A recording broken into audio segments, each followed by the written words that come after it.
जय गुरुदेव जय हिंद मु राजेश आपण मानक स्वागत करुच्ची स्टडी किंग यूट्यूब चैनल को।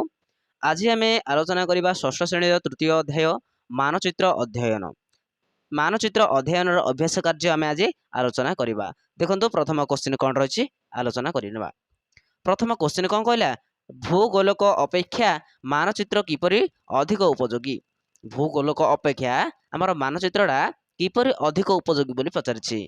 भूगोलक साहाय्य पृथ्वी विभिन्न महादेश महासागर अवस्थिति आकार आकृति संबंध में धारणा करी हुए, मात्र विशाल पृथ्वी तुलन में यह बहुत छोट होता है।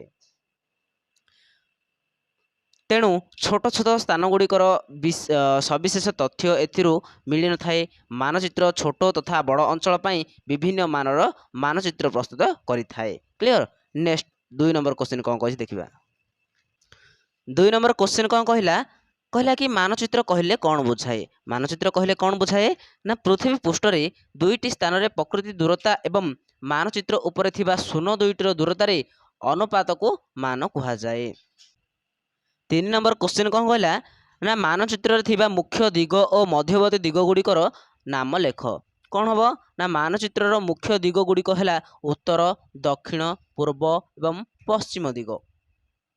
मध्यवर्ती दिग गुड़िक है उत्तर पूर्व दक्षिण पूर्व दक्षिण पश्चिम एवं उत्तर पश्चिम। क्लियर। नेक्स्ट 4 नंबर क्वेश्चन जीवा। मानचित्र रो तीनोटी मौलिक वैशिष्ट्य कौन। तीनोटी मौलिक वैशिष्ट्य है दूरता दिग एवं संकेत। क्लियर। 5 नंबर क्वेश्चन जीवा।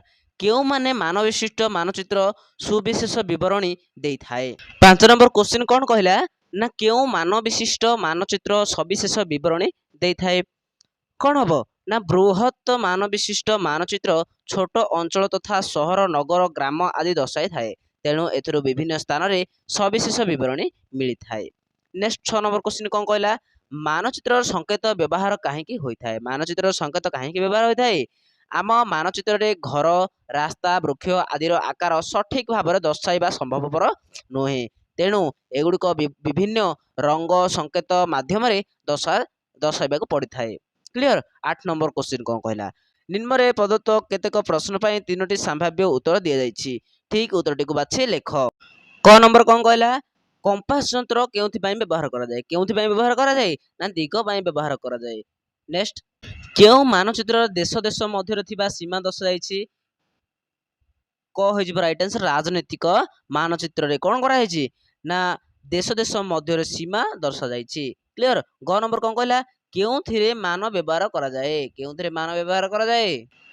ख नंबर है राइट आंसर मानचित्र रे मान व्यवहार करा जाए। क्लियर। नेक्स्ट आमर 7 नंबर क्वेश्चन रही जाइतिला। 7 नंबर क्वेश्चन देखि देबा। 7 नंबर क्वेश्चन कहला क स्तंभ रे थिबा रंग गुड़िक ख स्तंभ रे थिबा भूमि रूप सहित जोड़ो। कौन हम ना क स्तंभ रो ख स्तंभ आम जोग करवा। हलदिया रंग आमर कौन हम ना मरुभूमि जीव मरुभूमि। नील रंग आमर कौटी जीव ना जलराशि कौटी जलराशि। तापर आमर बादामी रंगटा आमर पर्वतमाला। तापर आमर सबुज रंगटा आमर होचे समतल भूमि। तो यह थिला आज आमर षष्ठ श्रेणी तृतीय पाठ मानचित्र अध्ययन। जदि वीडियोटी भल लगी निश्चित भाव लाइक करूँ अन्य सांगसाथी मानक शेयर करूँ। जदि आम चैनल प्रथम थर आसती आम चैनल को सब्सक्राइब करूँ। रोचे आगामी वीडियो देखा आपण समस्त को जय गुरुदेव जय हिंद।